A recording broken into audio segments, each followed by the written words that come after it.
All right, you guys, welcome to simple body wall muscles.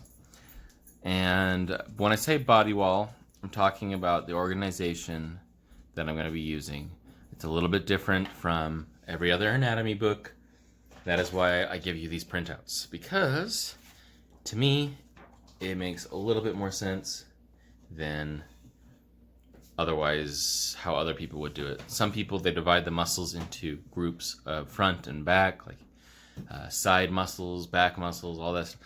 This is just me organizing it in a way that makes sense to me. When I say body wall muscles, we're going to be focused on the axial muscles that are really focused on moving the axial skeleton. So remember, the axial skeleton is going to be the skull, it's going to be the vertebra, all the way down. You're going to have the ribs, and then of course you're going to have some muscles that branch off onto your appendicular skeleton, namely your hips and your legs. But I'm going to explain that as we go through. This to me just makes a little bit more sense in our organization. So with body wall muscles, we have our cervical section of muscles, our thoracic section of muscles, and our lumbar section of muscles. And here is just like a big overview of all the different muscles that are attached to your axial skeleton. So I've also included a way to understand these muscles in a list instead of on a picture like that. So you have the cervical muscles, we have the thoracic muscles, and the abdominal muscles. The cervical muscles, you can see, are divided into three different sections. We have ventral, which we know means front, lateral, which of course are the sides, and then subvertebral, which sub we know means below, and then vertebral would obviously be referring to your vertebra. So muscles that are below the vertebra, okay? So, and then in every other section we have the same type of organization, but every muscle is just going to be named differently for that section. This is just the best way to organize it. It's not all specific. I mean, you can see here you have vertebral, your subvertebral muscles in your cervical body wall are the same subvertebral muscles in your thoracic body wall. So we'll talk about that as we get on as well. But to understand the basics of the organization, remember we talked about ventral muscles, subvertebral muscles, and lateral muscles. This is just a coloring sheet to understand that in a way that makes sense. So what we have, let me see if I can't get some good color going. Okay. So let's start with our ventral muscles. The ventral muscles are going to be in the front, right? So understanding this diagram, if you look here, you can see the spine. Maybe I'll write that. Spine. There's the spine. And these are going to be your extensor muscles of the back.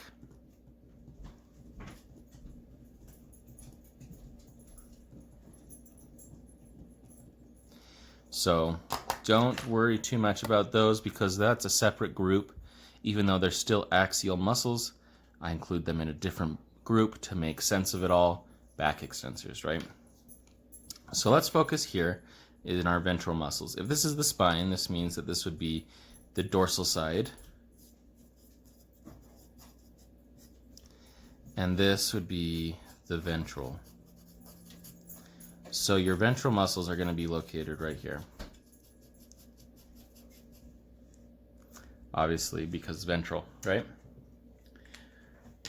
Looking next, subvertebral muscles. Let's mark this. Subvertebral. I have this dark purpley color.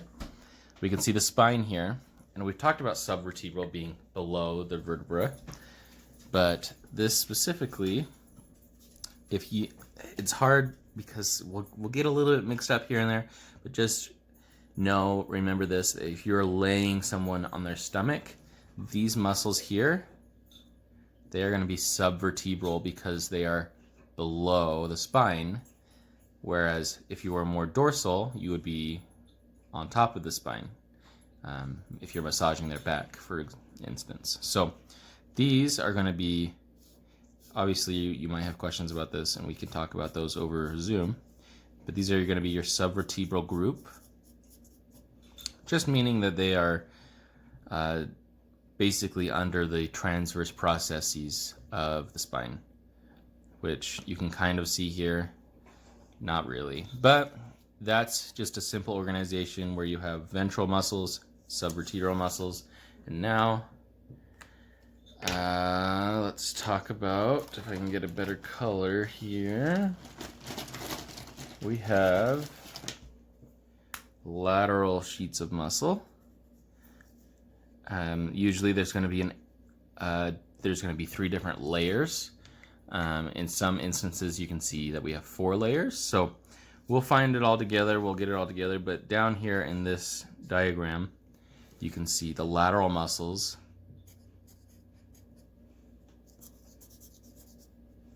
are going to be here on the sides, and you have 1, 2, 3, this even has 4 layers in this diagram, so this is most likely showing us the abdominal group of body wall muscles, but we'll get to that.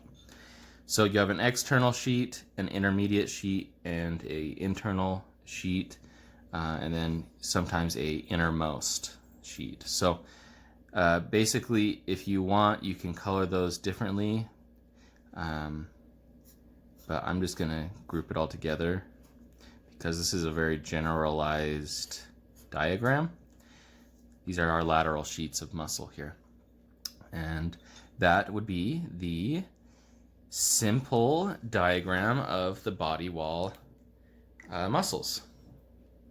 Okay, we are looking at the list and the picture of the muscles, and I'm going to try to point them out on the skeleton. There are going to be better pictures if you want to look them up. Let me see what this does. Oh, that's fancy. Oh, sorry, I bumped the camera. Okay. So feel free, obviously. I also have a PowerPoint that I'm going to include with these muscles. So let me grab my pen here and we'll start talking about this. So let's talk about the cervical body wall. We're talking about this section of your body over here, cervical region, right? Now, if I was to show you guys a cross section of what this looks like, you can see here would be your airway. This is the ventral side, the dorsal side.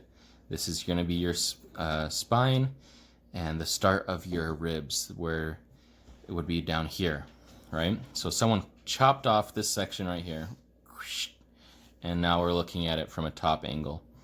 You're going to find you have subvertebral muscles, you have ventral muscles, and then you have these lateral muscles over here. So maybe I'll point those out with a different pen. We have ventral, we have lateral, which would be 1, 2, 3, and then we have subvertebral. I know, my handwriting, it's not very good on that, but that gives you a little clue as to what we're looking at, especially when you're comparing it to this diagram here. It's just kind of giving you an idea of how that's organized there. So let's discuss. Okay, here we have the hyoid muscles of the ventral body wall. Okay, and these hyoid muscles are connected to the hyoid bone, which you actually, I don't even think you can see here. because all these hyoid muscles, they're very unique and they kind of cross through here and they help move your hyoid bone.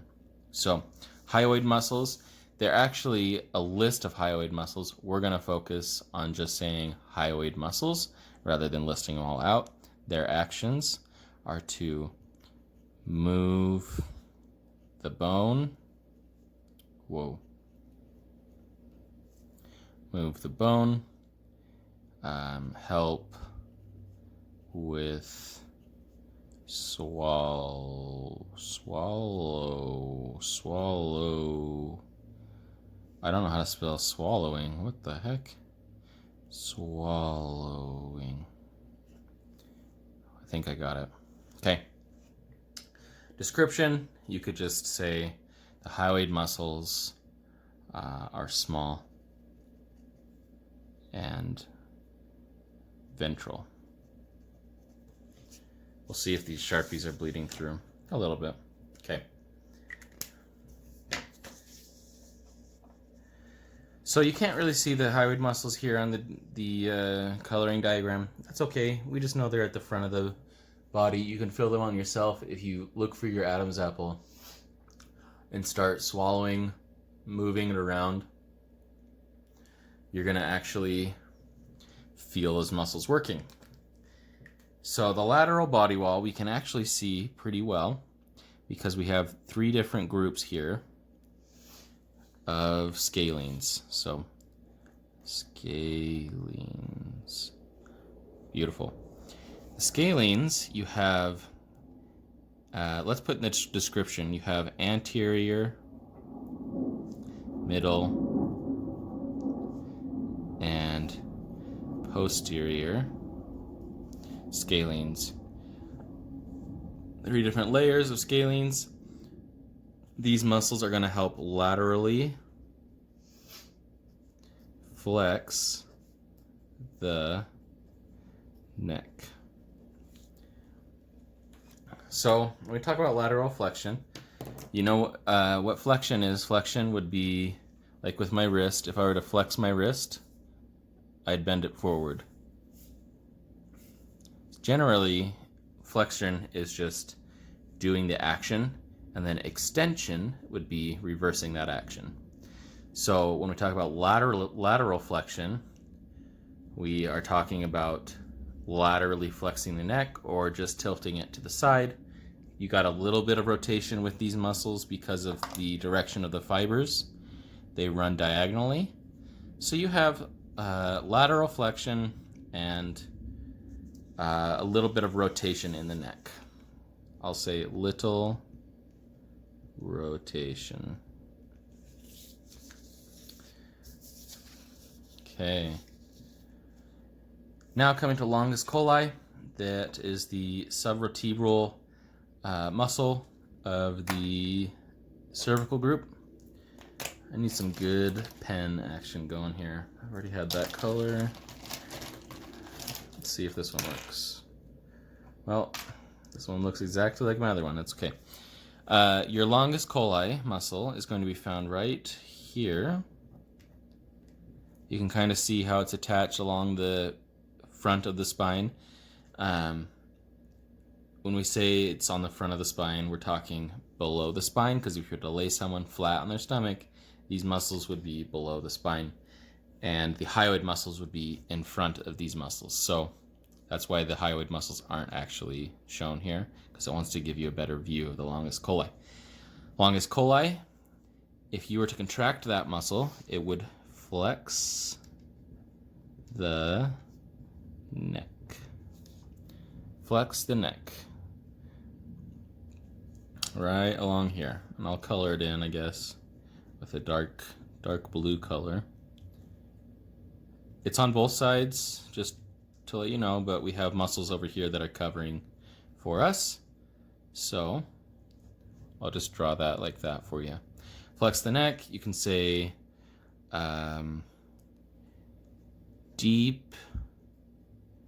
deepest neck muscle. We say deepest because it's actually right against the spine. It would be the most deep of all your cervical body wall muscles. So there's a cervical body wall. Alrighty. Turn on that camera light. See if it's actually going to focus. I don't know. Sorry, I just took a little break. So if the camera is all wonky when we come back, my bad. So we're now down to this thoracic region. And you can see here, this is the ventral side. This is the lateral. And then you have your subvertebral. Okay? So that's that cross section there. Let's bring it back to this list. Talk about the ventral muscle, which is sternalis. Sternalis here is actually only in 8%, depending on where you read it, of the population. Why, you may ask? Because people grow out of that muscle, and really it's only to help with the sternum. Remember, the sternum is broken into 3 bones of the sternum fuse to create the solid piece of flat bone that you see in your body today. So when I say 8% of the population, we're talking about kids. They, depending on, I guess, maybe 8 to 10% of the population is going to have that muscle because they're still trying to fuse their bones together. Sternalis, its actions would be basically to support the sternum. Okay. Moving on to the lateral muscles, we have the 3 different layers of intercostals. Your intercostal muscles are muscles that help with breathing.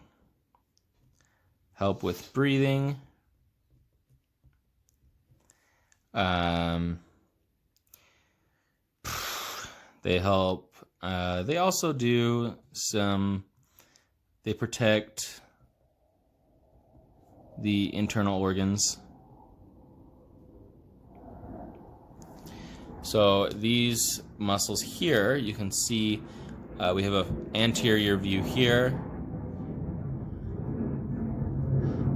There's different layers, so we can say 3 layers. And you can see here, if they cut the ribs away, you could see that they have some layers here. Let's see if we can get this to focus on this.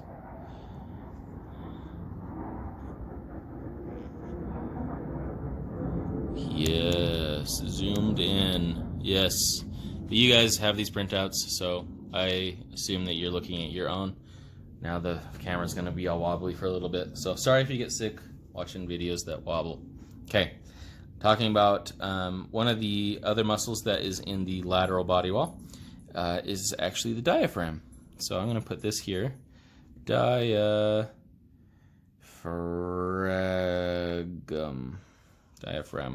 Okay. So that muscle is like a big umbrella underneath all of these muscles here. It's going to be helping with deep breathing, or actually the diaphragm is actually just your breathing muscle. So we're going to say that breathing muscle. It also helps separates body cavities. We're talking about the abdominal pelvic cavity and the thoracic cavity. They're 2 different cavities that the diaphragm kind of umbrellas under to separate, and this muscle actually helps with breathing. And quick fact is that when you're hiccuping, it means your diaphragm is spasming. So we can actually help with that by helping the muscle to stop spasming, therefore getting rid of the hiccups. And of course, the last one, longus coli, just copy what you have here.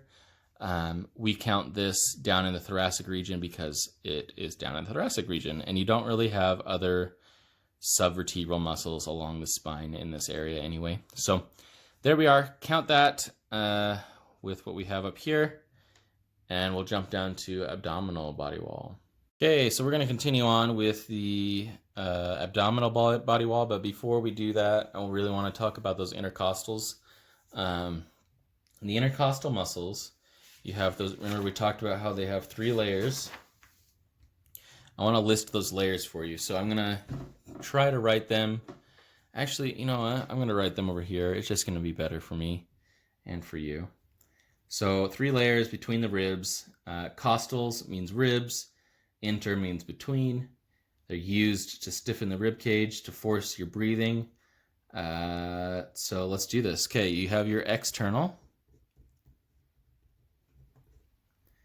intercostals, and they run towards the front pockets. If you were to see this, these external fibers, they run towards your front pockets if this guy was wearing pants. So external towards front pockets. Write that down. Then you have internal, which they run to your back pockets if this guy was wearing pants. These muscles run to the back pockets. Okay, and then you have your innermost intercostals. Innermost.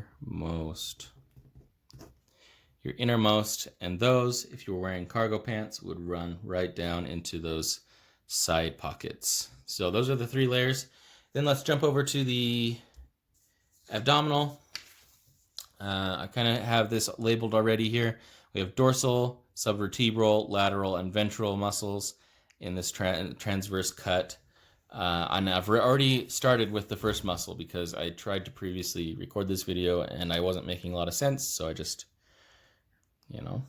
did a new video. So everyone knows this first muscle. It's the ventral muscle of the abdominal body wall. It's your abs or your rectus abdominis. Remember that name. They are going to help you with flexion of the lumbar spine or flexion of the body at the hip, whichever you would like to refer to. Each are correct. You have a compression of the abdomen. Compression of the abdomen. Basically, we all know that this muscle helps with holding in all your gut, basically. Now, all these muscles, they actually are going to run into what we call the linea alba. Okay, so alba means white, and linea means line. It's going to be a sheet of tissue that all these muscles are going to connect into the center here. Okay, and this muscle is contained in a sheath that is actually connected to the linea alba. So that's what we're going to call that, is linea alba. And that's important talking about these lateral muscles, okay? So what we call here the linea alba is really just a dense piece of the entire tendinous tissue that's covering this area, which we call the aponeurosis. It's a big, broad tendon, and you can, if you were to see on a different image, there would be like a white kind of sheet-like substance over this area, and that is what we call aponeurosis, right? So aponeurosis, I can't spell. Aponeurosis, big, broad tendon. Okay, so of course down here, we'll talk about this maybe a little bit later, but this whole section, it's all connected with this big aponeurosis, which is a big broad tendon. It gets really thick right here in the center, which we call linea alba, and then down here on those swimming suit, what am I even saying? Those Olympians, those guys that do the swimming, you can see that V shape. What? Yeah, when they're wearing their Speedos, right? That's their inguinal ligament. So that's that sweet shape that a lot of people love in those big swimmers. This whole section, basically what I'm saying, has a lot of tissue going into it to help compress the abdomen and to protect your organs, because you don't have bones here to protect it. So, starting with the external oblique muscles, that's basically what you see right here. It's hard to show all the different layers. That's why on my slideshow that I'll let you guys have the link to, I think I have a little bit more information in that. But basically here's the externus, or not the externus, external oblique. And we know the external oblique is going to function as compression and rotation. And rotation of abdomen. Easy enough to remember. As well as for this description, you can just say it's the most external oblique muscle touching the aponeurosis, and it connects, or I should say it inserts into linea alba. Linea alba. That's better. Okay, next layer. Let's do this quick. We have the internal oblique muscle. And that internal oblique muscle is running, the fibers are going to be running this direction, which would be towards your back pockets, I guess. This also does rotation and does also lateral flexion. Actually, not lateral flexion, regular flexion.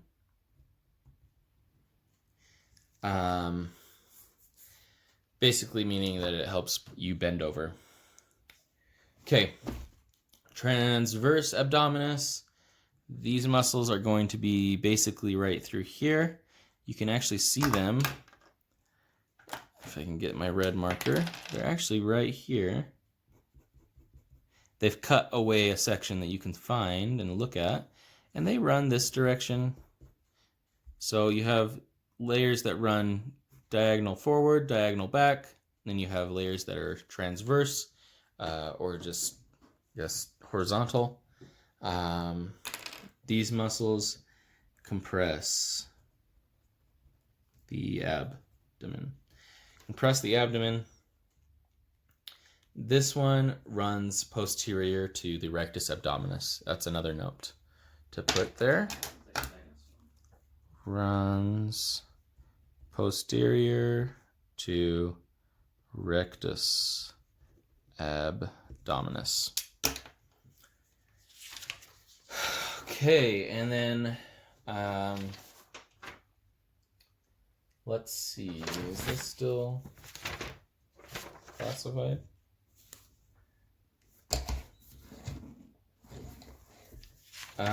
What we have here is the quadratus lumborum. People are going to refer to this muscle as the QL. So remember that, QL. And you can actually see this muscle right here. Okay. This muscle helps with extension of the lumbar spine.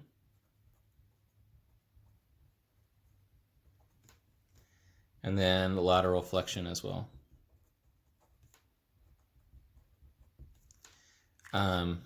So lateral flexion is, of course, helping bend sideways. And then extension of the lumbar spine. If you were to flex your lumbar spine, which would be to bend forward, extension would be to put it back into position, meaning that you would stand straight back up. So that's what that is. It's referred to as the QL. It attaches to the iliac crest and to the 12th ribs. It's basically part of an internal layer of muscles with your transversus abdominis. So all these muscles, they really group up together, and you're going to learn a lot more in your hands-on class exactly on how to work these muscles. And you guys are going to love it because it's so much fun. For the last muscle, let's talk about the subvertebral muscle that we have here. And we're going to learn about this muscle separately again. This big chunky muscle right through here that attaches at the lumbar spine and to the femur. It's going to be your psoas major. Okay, another name for this would be the iliopsoas or psoas major. This does flexion of hip and lateral rotation of hip, and then it also helps with extension of the lumbar spine. So this is a quick and easy organization that I have here for these muscles to help you remember all of these muscles. It just gives you groupings that you can follow instead of just saying, the front body muscles are going to be these muscles, the back body muscles are going to be these muscles. This gives you a little bit more of a breakdown. So, of course, let's talk in our Zoom and bring your questions to the table, and then we will, I'll catch you guys in the next video, okay?